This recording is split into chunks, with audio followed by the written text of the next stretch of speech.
తమిళనాడు చెన్నైలోని కుండ్రత్తూరులో ఇంట్లో ఎలుకల బాధ తట్టుకోలేక మందు కొట్టించిన ఓ కుటుంబానికి అదే పెద్ద శాపమైంది.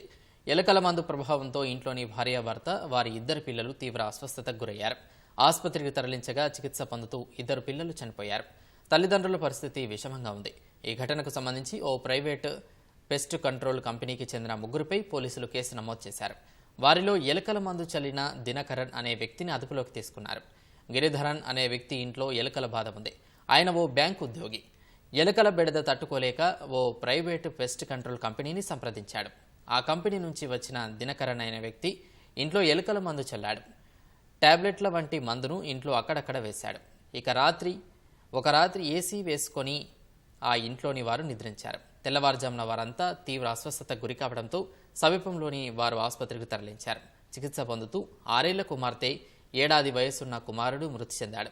స్పృహలోకి వచ్చిన భార్య పవిత్ర ఈ విషయాన్ని చెప్పడంతో పోలీసులు కేసు నమోదు చేసి దర్యాప్తు చేస్తున్నారు.